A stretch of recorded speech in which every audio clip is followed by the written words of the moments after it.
it's Ashton. I hope you're having a really beautiful day.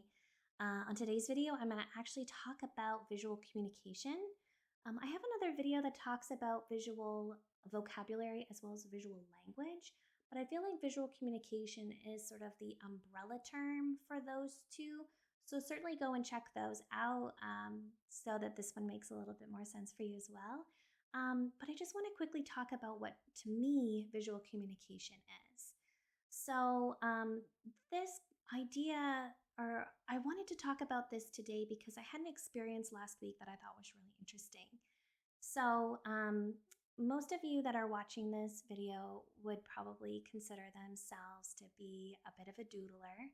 Maybe you even doodle in class either now or when you were a kid, and you might have even gotten in trouble for it.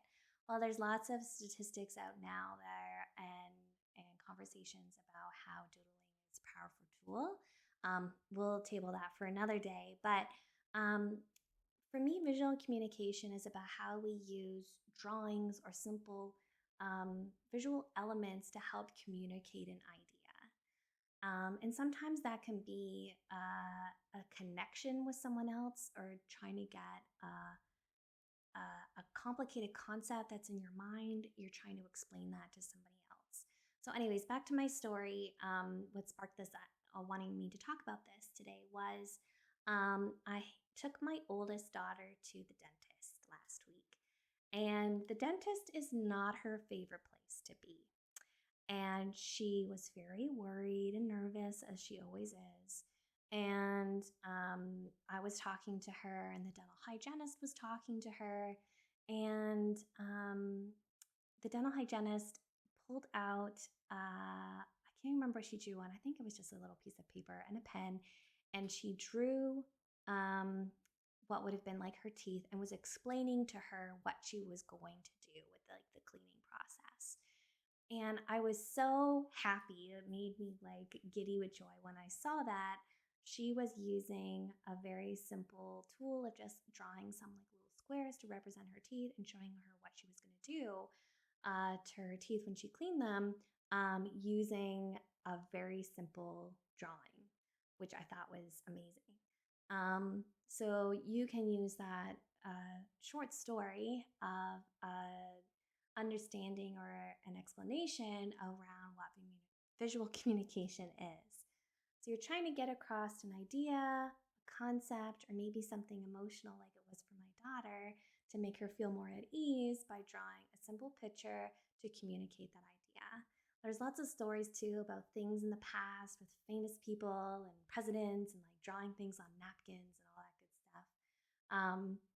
But it's really an amazing tool to help you communicate an idea where sometimes words just don't fit, or sometimes we have trouble conveying that idea through words. Either maybe there's a language barrier, or it's just a really complicated concept or something new, and you're trying to explain it for the first time. So there's many, many, many different reasons why you would want to communicate in a visual way, but I hope some of the examples I just went through, and then the story with my daughter, is just and gives you a nice picture in your mind of what visual communication is and why it is such a powerful tool.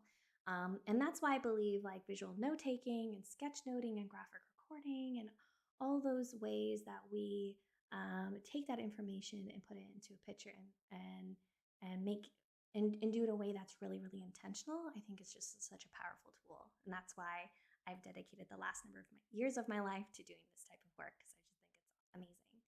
So if you have any questions about any of this stuff, I would absolutely love to hear them. If you have any ideas for future videos, I would love to hear those as well. If you like this type of video, make sure you subscribe to the channel. And if you want to be notified on future videos, make sure you hit the little bell symbol, and you'll be notified when I post a video, which is really fun as well. So anyways, I hope you have a great day, and we'll certainly see you on the next video. Bye.